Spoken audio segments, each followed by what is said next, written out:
It takes about, it normally takes like kind of a minute to really cut in, but let's say half a minute from now, or I think. Good.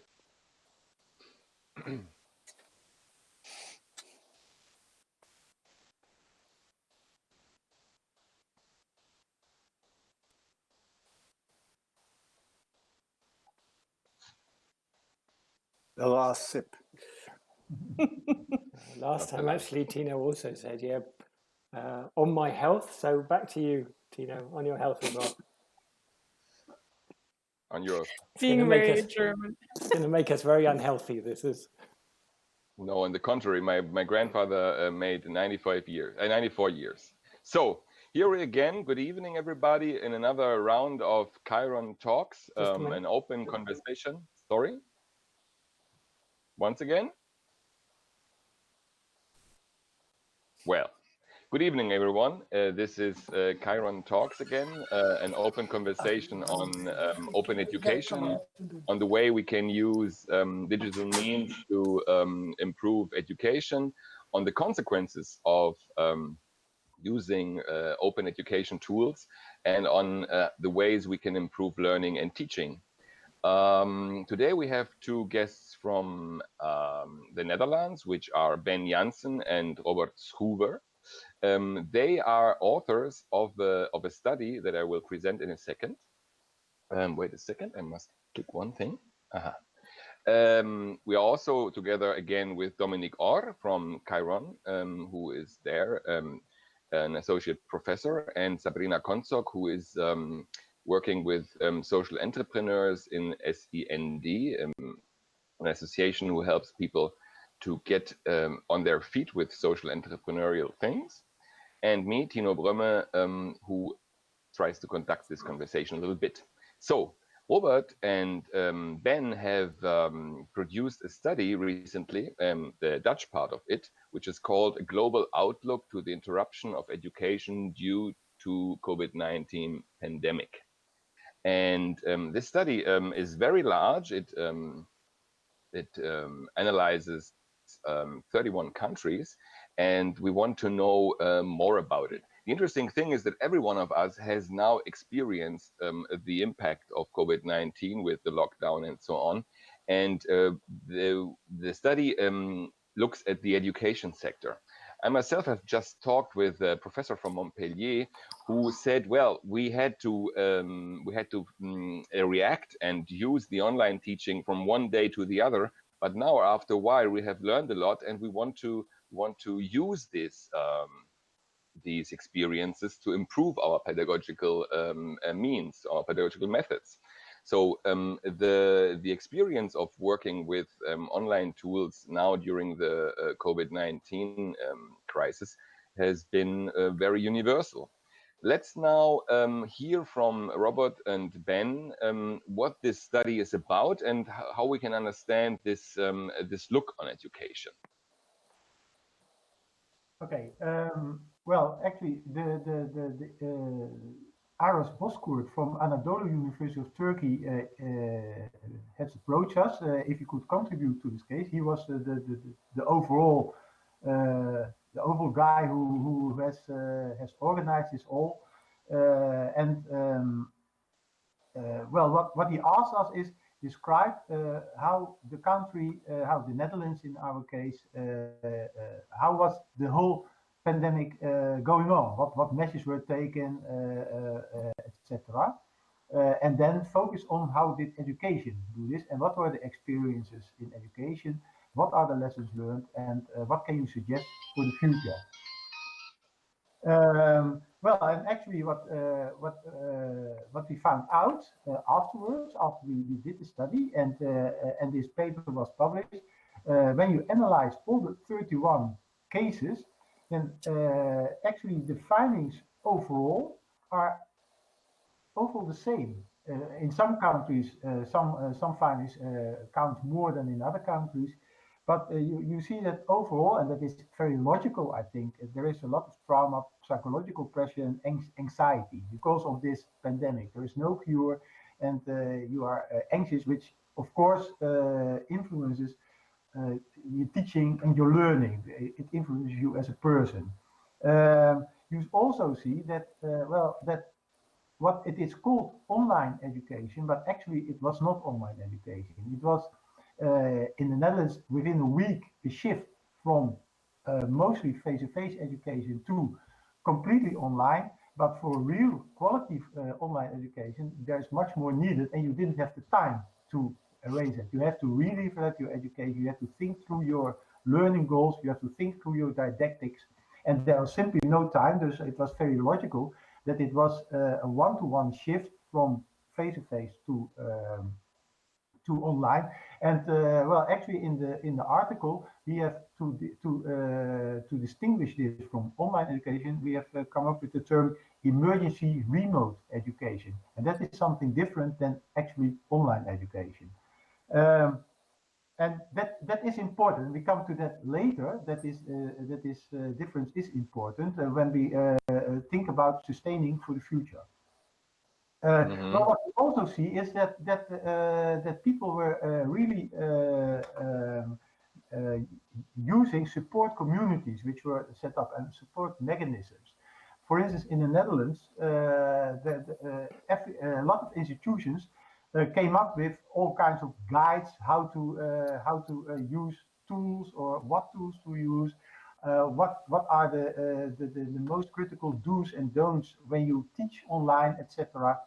And two national organizations, SURF, that is for higher education, and Kennisnet, and that's for the other educational sectors, came up with those support sites where they collected all those tools and guides. They organized webinars for teachers, but also for everyone involved in teaching. But what you see, especially in K-12 education, is that that at home teachers fulfilled the role of the parents, fulfilled the role of the teacher, especially in primary education, where next to the job they already had, and maybe they had to work at home, most of them, they also had to teach their children instead of their children going to school, which gave them an extra task.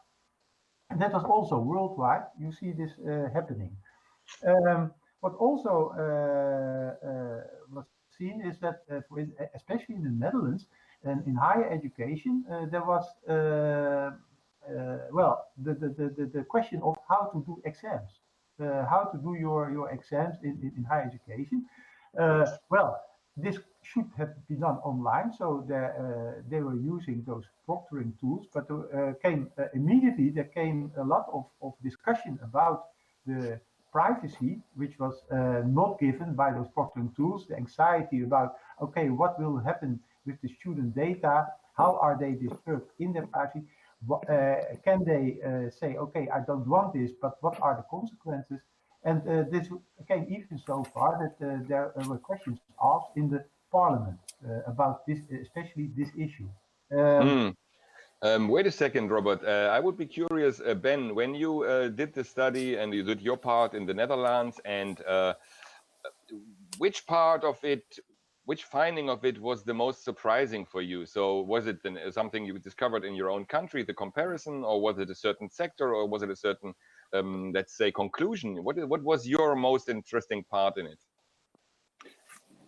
My most interesting part was, which was not surprising to me, is that this emergence remote teaching and learning, in fact, followed the same inequality lines as before, or even deepened these inequalities. Let's say there was, it was clear after 3 months, it became clear that the disadvantaged families in terms of income and educational background were suffering more let's say the children from these families were suffering more from the corona and the pandemic than the higher education, higher income groups, for several reasons. Because the higher educated people are more able to teach their children. Even though the Netherlands have a penetration grade of internet, of broadband cable of, what is it, 98%, we see that the families of poor backgrounds don't have only have one computer, which is not geared to following online teaching. They have a living space, much which is square meters. Living space per household member is less. The time a parent has to assist the children is less. The difference in competences of caretakers, of involvement in schooling is less. So this corona, this remote teaching, in fact, deepened these inequalities. So the socioeconomic gaps have widened, also within these short periods. And there are large differences in school involvement between the educational tracks. Let's say between the lower secondary vocational education and the academic education, the latter had 5 times more digital classes than the former. So it's also difficult in vocational training what to do about on-site learning. It is impossible to do that at home. So the inequalities and disadvantages have been sharpened. That was, in fact, if you contemplate about it, it's not surprising, but even for a country like the Netherlands, that's not a good thing. The second element of the other, let's say, or maybe you can add something. Robert, maybe I could Yeah. jump in already with one point, because what I find very interesting about this, because there's been especially at the beginning, there was this big discussion. Hey, great! This is the best, most comprehensive experiment in online learning. And I think you're right. Firstly, it's certainly nothing. Most of the cases, it was nothing we were thinking of when we were thinking of online learning. But the other thing is, in a way, it's also a huge experiment in kind of super decentralized learning, which then becomes terribly or very dependent, as you say, on on the learner's social, or the learner's group around them. Yes.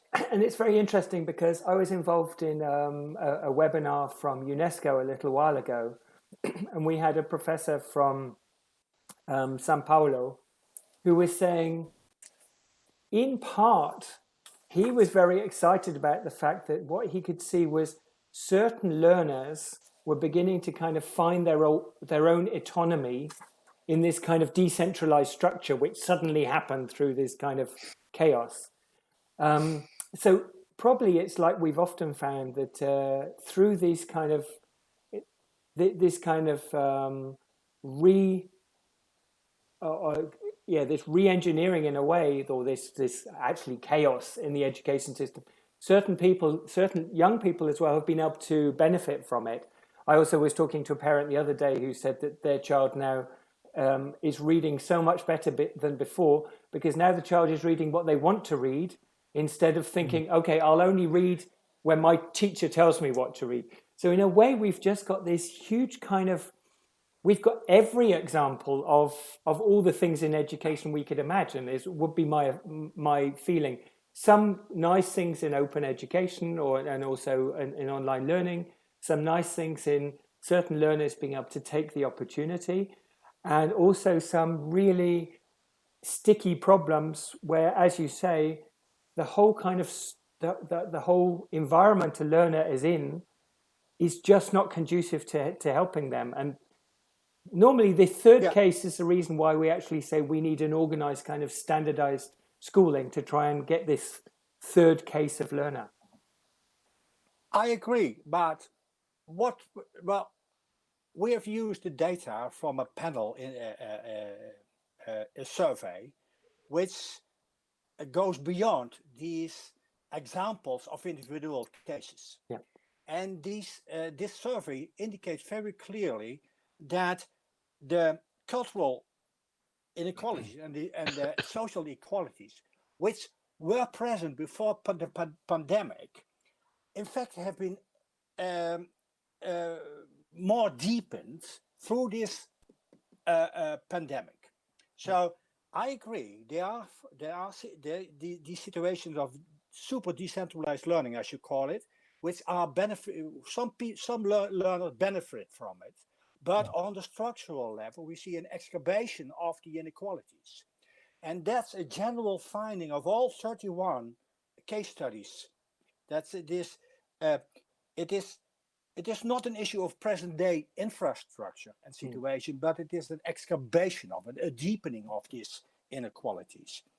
And while high income populations have felt the impact of COVID-19 on education, the, the many lower and middle income families which have already been in crisis for a long time, are experiencing even this educational crisis even more.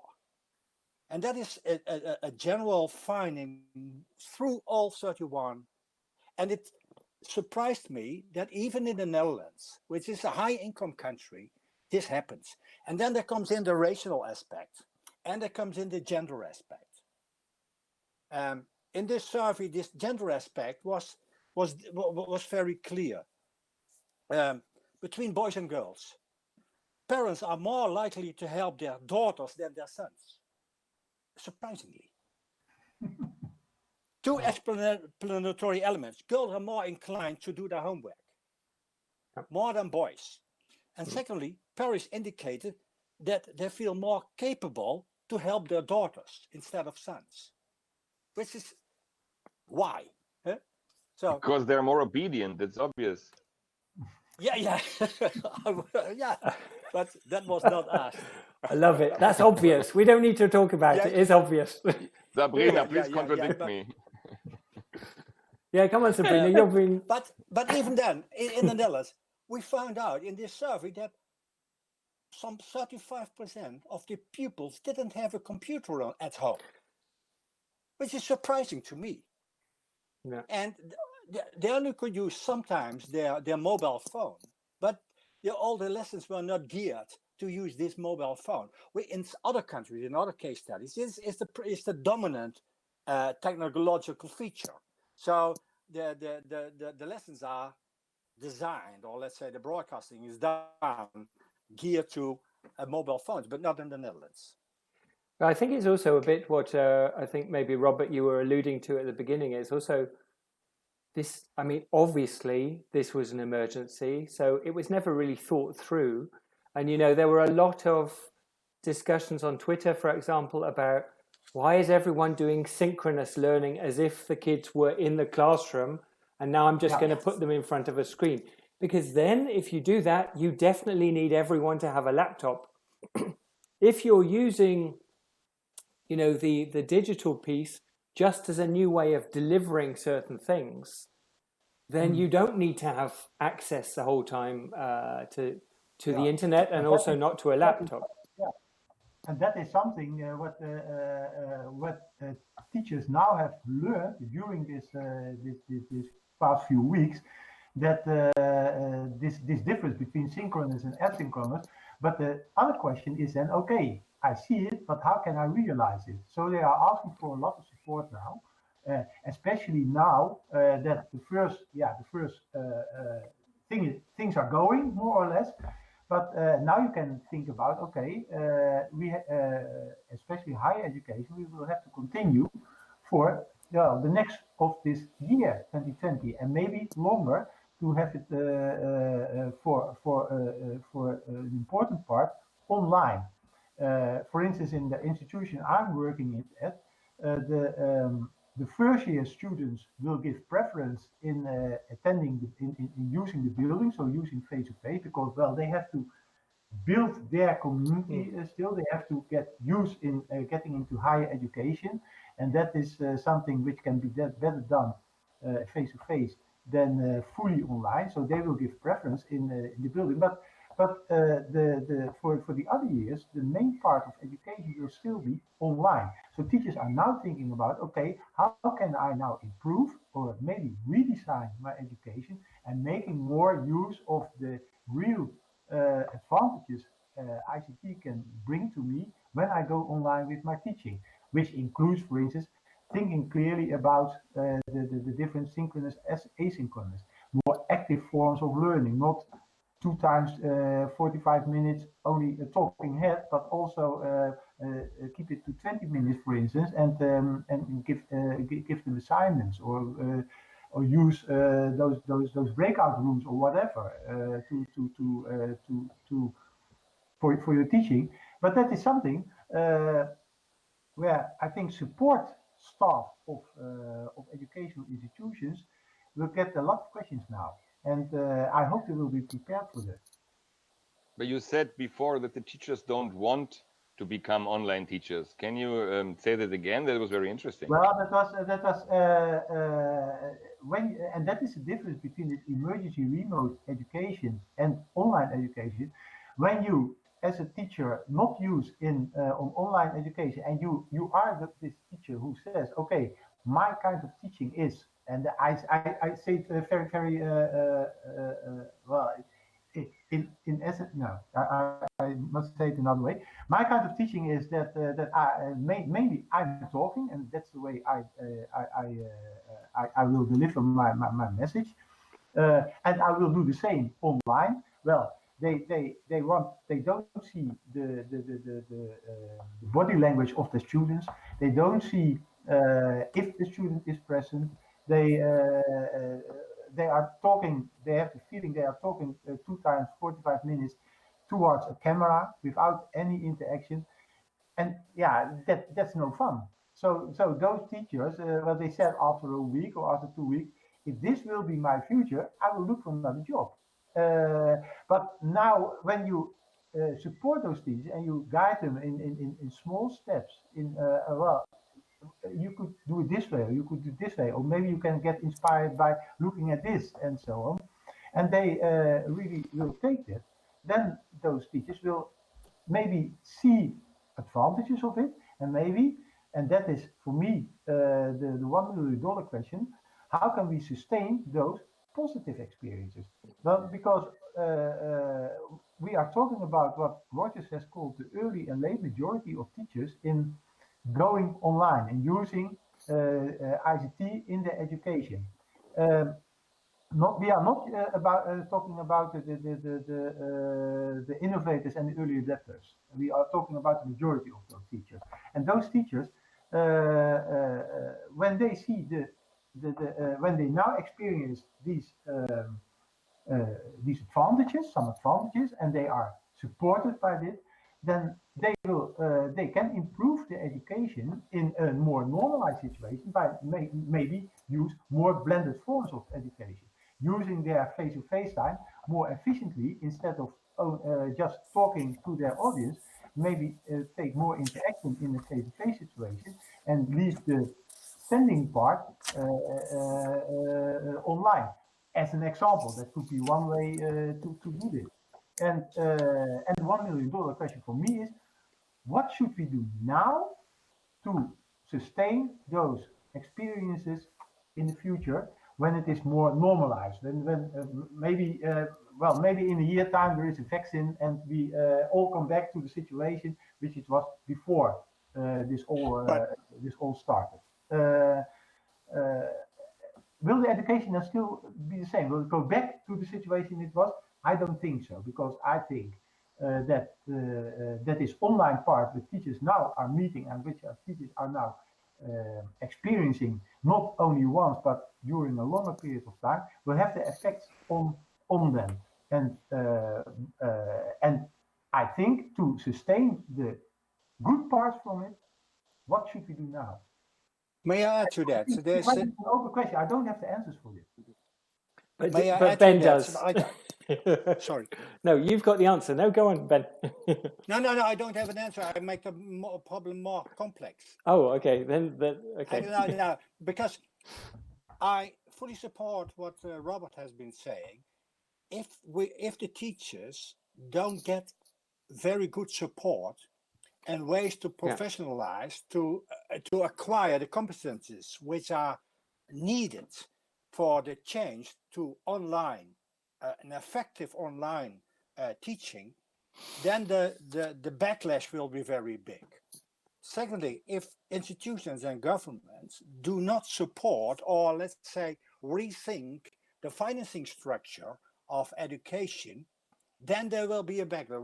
What I'm trying to say is the experience gained by open universities worldwide clearly points in the direction of a greater upfront investment in learning materials than during the execution. But the systems of financing education from lower education up to higher education, it's not suited to these situations. And so also in the terms of professionalization of teachers, instructors in the field of digital didactics. So I think there's also a need of a larger demand for institutional support. And so institutions have to prepare for this. They have experienced this, but it was remote teaching. It was emergency remote teaching, which is different from really good, substantive thing. So if there is an inclination by the teacher, by the teaching staff, the lecturer, from lower to higher education, if this is not supported institutionally, but also on the general national level or Bundesland, whatever, then the effects will be a backlash. Totally. I mean, just to add to that, I read it somewhere as well, what I find a nice comparison, like given how many revolutions we've had, right? Like the Industrial Revolution and everything that happened afterwards, like the way we teach hasn't changed too much, right? Like the setup of classrooms and how you learn from learning materials. I mean, obviously they became a bit nicer and we learned maybe about the different subjects, but there wasn't any big revolution like that. So would you say that's what we need right now? Because it's not even about sustaining what we learned now, right? It's rather like the drop of the big pot we want to reach. Yeah, I don't believe in revolutions in education. I believe in evolutions in education, small stepwise improvements, and we see this. I think the same will be in Germany, but we see in the Netherlands more and more schools which adopt another kind of pedagogy, which are more learner-centered, for instance, and experiment with that, and get experiment with that, and get results. Are guided by this by researchers from education researchers to learn the best and to learn from the experiences they have, and those kinds of changes in pedagogy, or maybe enhancements of pedagogy, which digital learning materials make possible. I think for me, that is part of the answer I'm looking for. For me, the question is, how can teachers sustain the good, what they now experience as added value? Will this added value still be the same in a more normalized situation? Or what will then be the added value of mixing online and offline learning? This added value, that is for me the clue. And one clue could maybe be that starting from an educational vision the teacher has about, or the didactical vision the teacher has, the learning goals he or she has to reach, thinking from that perspective, okay, how can we support you now the best, and what mixture of online and offline teaching will be, and maybe what mixture of closed and open material will be. My background, or my research area is on open educational resources, and we have now talked about general education, and I think one promising branch for me, which to get teachers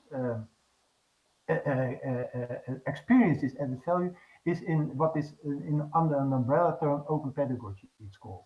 So that is actually enhancing the digital toolkit or the didactical toolkit from a teacher by letting them experience, or letting him and her think about what can we do more with open materials, with open platforms, What can we do then more in our class with our? Well, Robert, I see that this is a kind of speculation that we can go into when we criticize the situation. I would rather, for a moment still, because we have now passed the half of our time, I would rather know, so part of your study was policy recommendations, I understood. So, Ben or you, what conclusions have you concretely drawn from your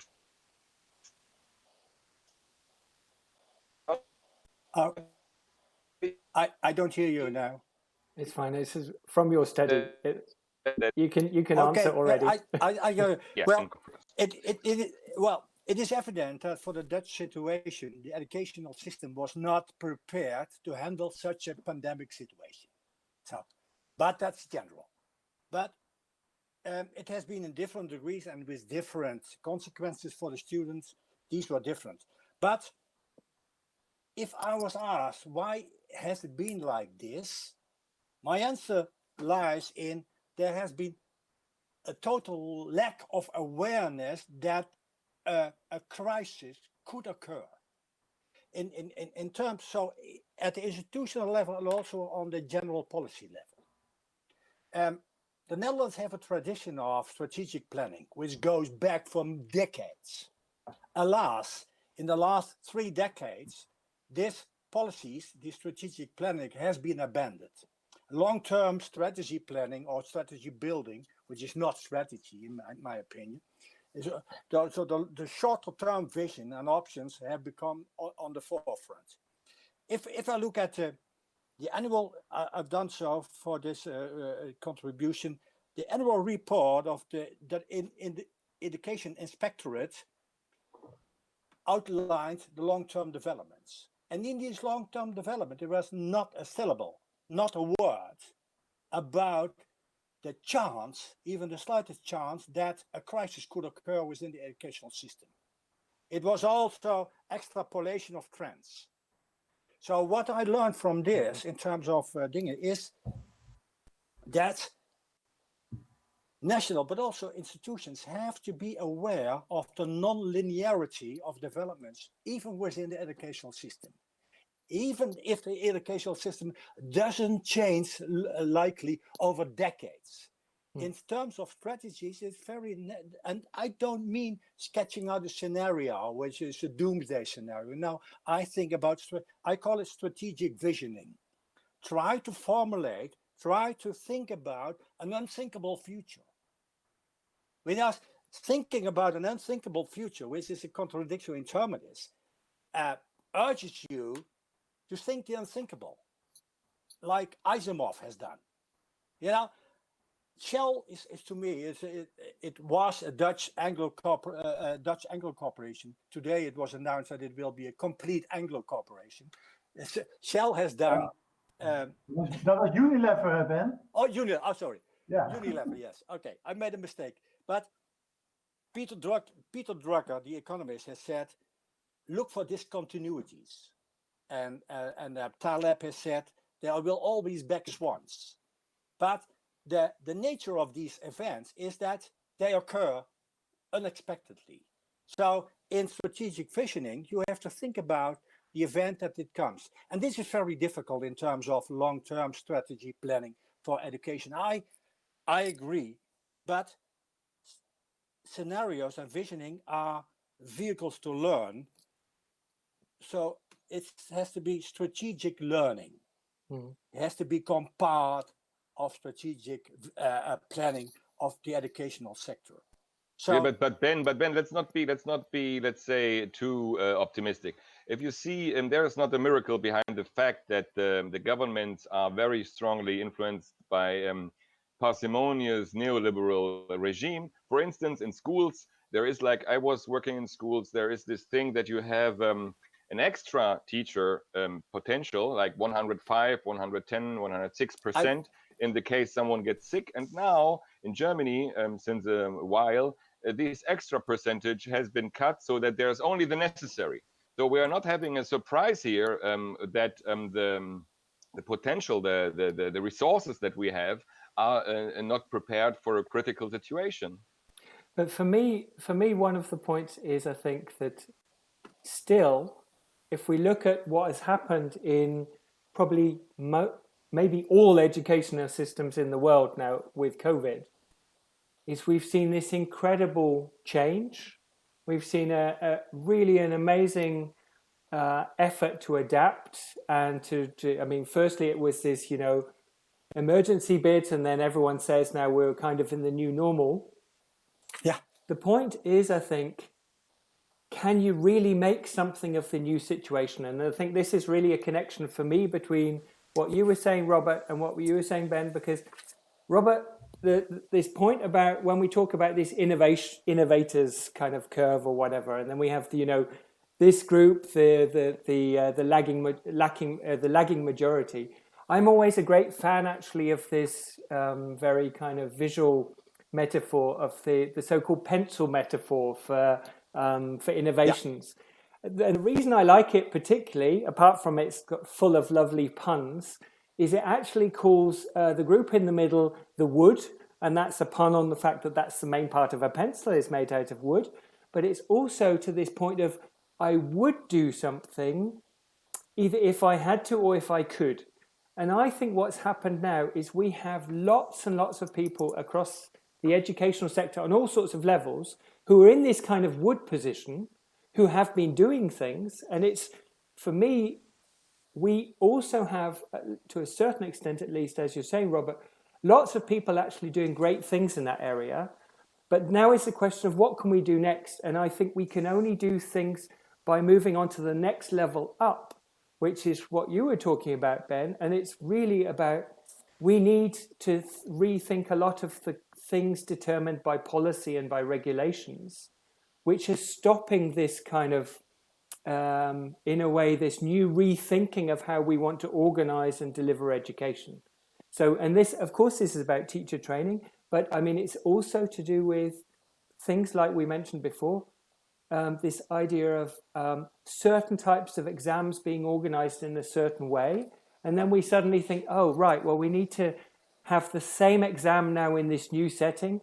Oh, okay, then we have to use online proctoring, and we have to start, you know, having 3 computers around the person being assessed to make sure they're not cheating. Actually, that moment is the moment where we can say, wait, we've always been talking about much more much more authentic forms of learning, which means we have to rethink how we're going to organize exams as well. So, and this connects very much with what our colleague Fenchung Miao has been saying, which is when you're in this new normal, you have to really start think about what am I not achieving now, and how do I want to use this to really kind of move the education piece forward. And I think it's unfair to give the full responsibility to the teachers or also the school leaders. I think we have to think of like on all the different levels to try and do that. Yeah, may I add to that, Dominique? Because you know, taking exams, what has been done is the same conjecture is being taken. It's augmented by a computer, the examination. So it is augmented, and then it turns out that it's not enough. It has to be modified. So it is augmenting, and then it turns out it has to be modified. And if it's modified, then later on it turns out, and I come back to the other question, it is a revolution because it has changed completely. Yeah. So these are is a model I like very much. It is, you know, in education you add to something, and by adding something you augment it, and by augmented you modify it, and by modifying you change it. Yeah. And this like Robert has said, and that's a process which cannot be speeded up because it's being done by people which are professionals. Their pride in being professionals is essential. So it has to be supported, this pride, and what Robert has indicated, this what's in it for me, what's the value of augmenting, what is the value of modifying, what is the and don't talk about changing your structures. Please do not. And may I come to the next thing is, if I look at UNESCO has formed, whether you know it or not, the Global Education Coalition. if you look at the website, because every big edtech company is geared up, is lined up. Google, the World Bank, UNESCO, OECD, UNICEF, Coursera, KPMG, Moodle, they're all present over there. And if you look, it's not many words, but the list of participants is very long. And what they say, our aim is to support countries in their effort to mitigate the immediate impact of school closures and to facilitate the continuity of education for all by providing appropriate distance education for all learners. So, and I think, oh, well, wait a minute. It's not a question of technology here. Because coming back to this piecemeal approach, and that's what the pencil metaphor also illustrates, be careful, because you have to take account of the wood. People who would go into it, but what's their value? So be careful with this. I think UNESCO, because they are the same ones who have propagated, have realized this coalition around the open educational resource and open education. But in joining up with the big edtech companies, I don't want to have a future in which the infrastructure of learning is being provided by the big Google and etc. and the Amazons of this world, and in which the public education has to use it.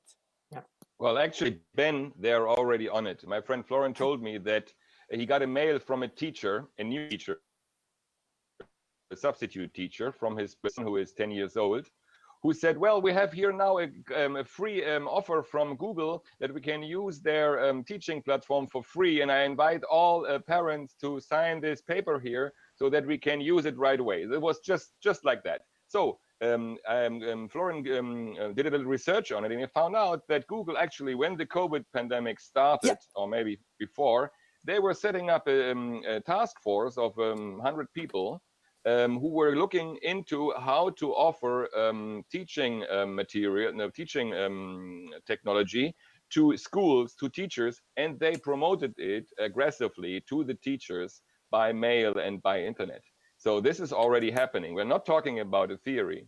No, that's what I'm trying to stipulate, because it's happening now. It's understandable for the short term in terms of providing education for people who can otherwise not get education. But at the same time, we have to think about the longer term.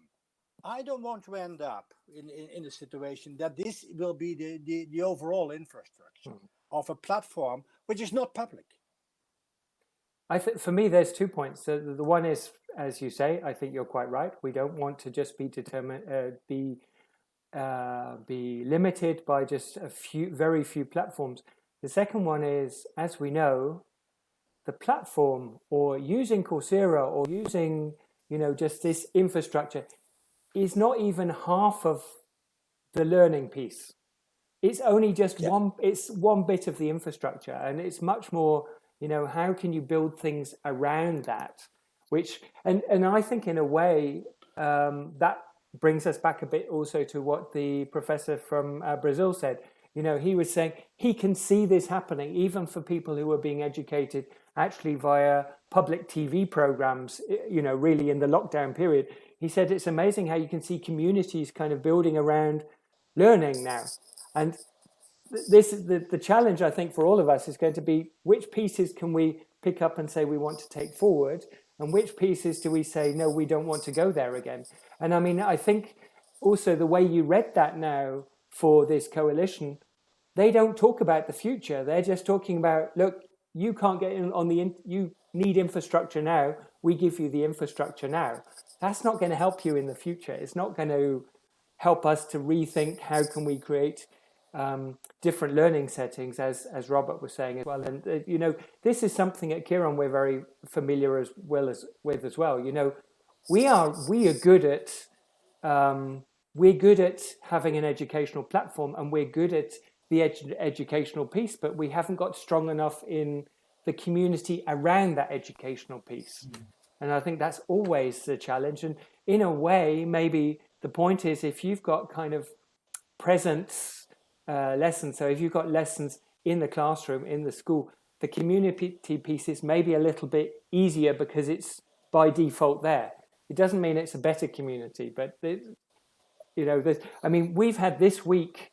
There's an open letter going around from some people. I think the initiators are still anonymous, from German higher education, who is saying there's a petition with, I think, over 2,000 signatures saying we need to get back to campus learning.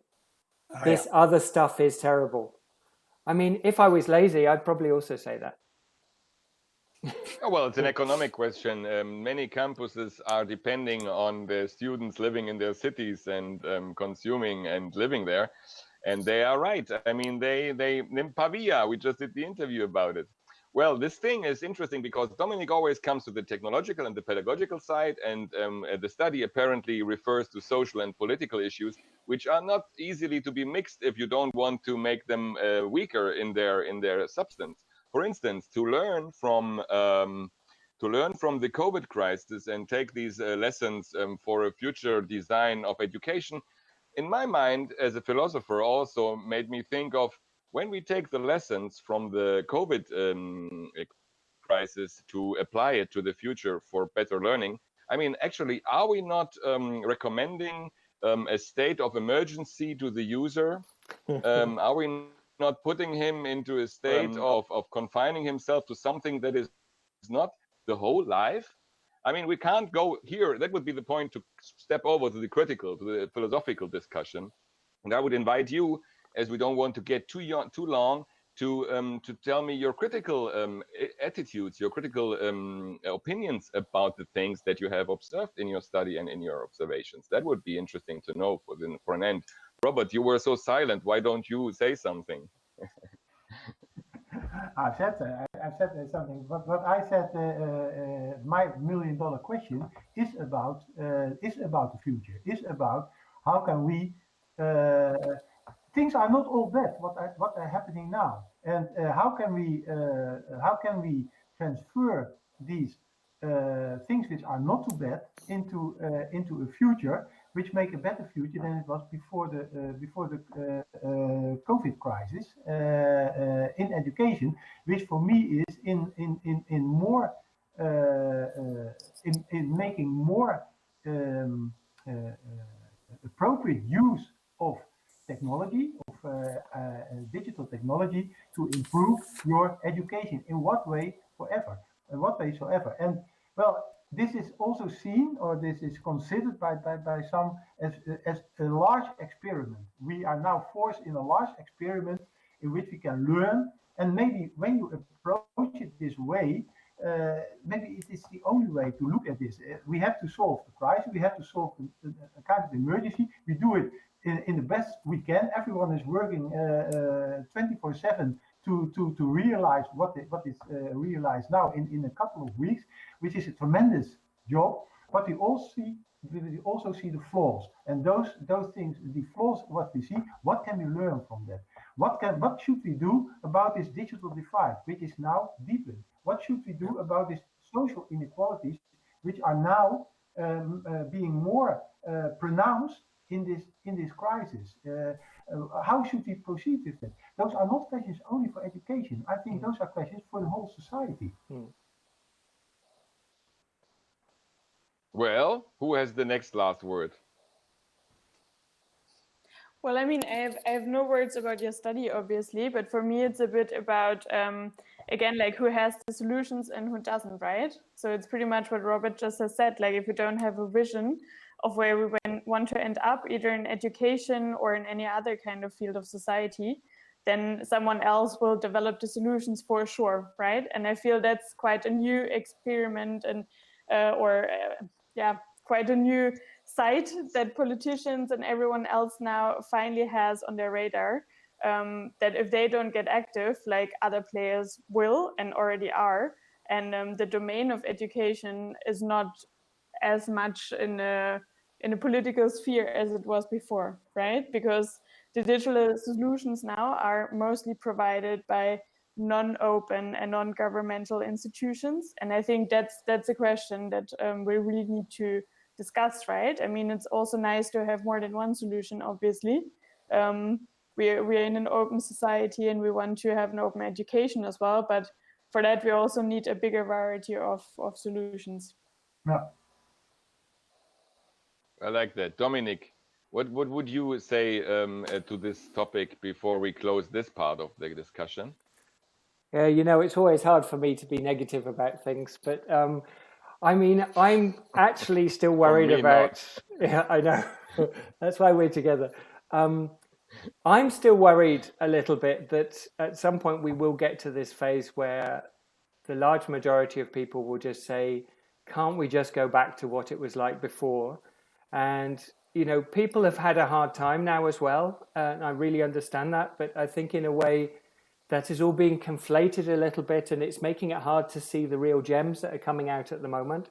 So I think part of our job has to really just to be focused on really making it clear what are the cool things coming out and how we can move forward. Because if we don't do that strong enough, it will be the case that everyone will just say, let's go back, it was great. And we all know it wasn't great. We all know that there was already a digital divide, social divides, and we actually want, you know, these new technologies to be helping us solve them.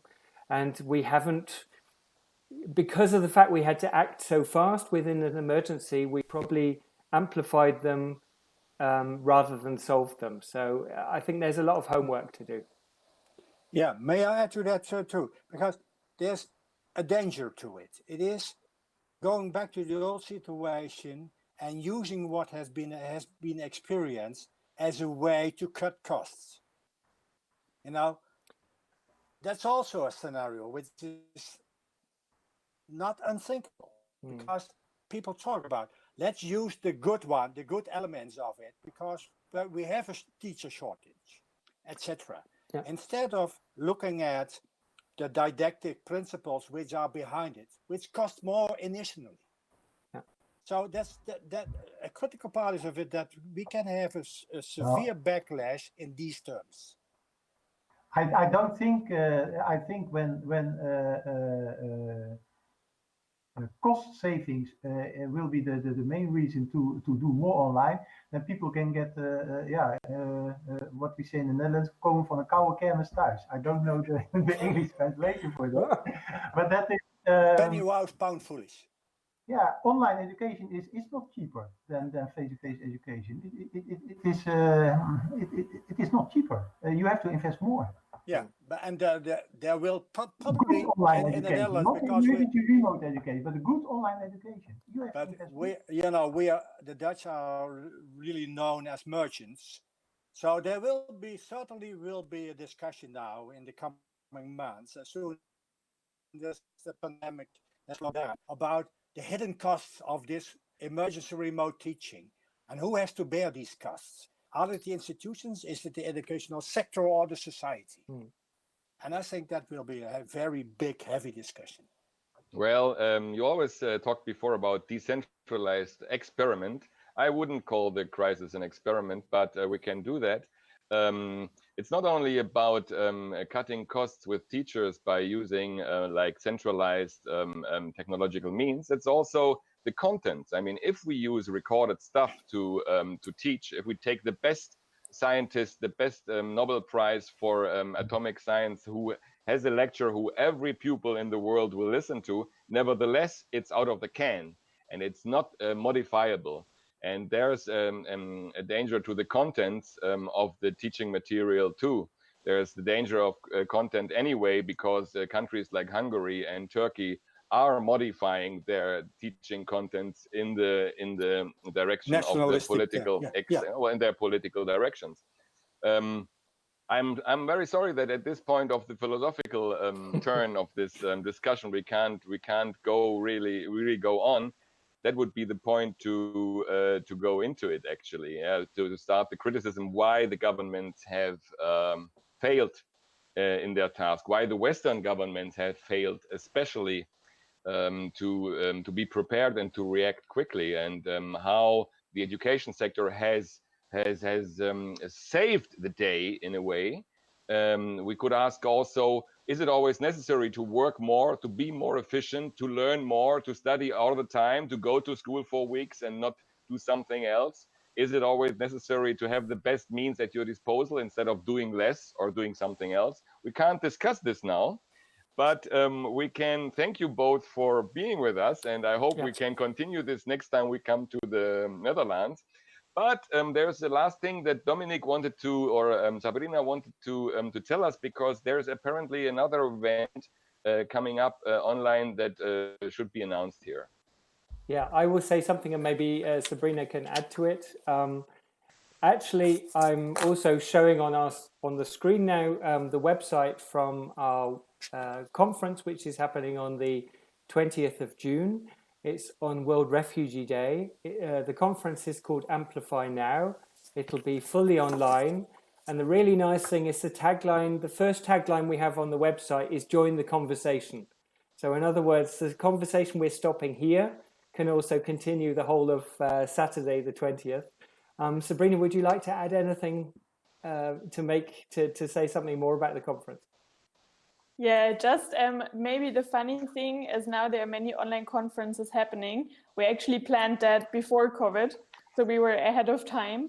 And the idea behind it was a bit to have really a co-creation conference, right? With not an agenda set by us as organizers, but an agenda that really comes from the community and comes from the students. So we don't want to have another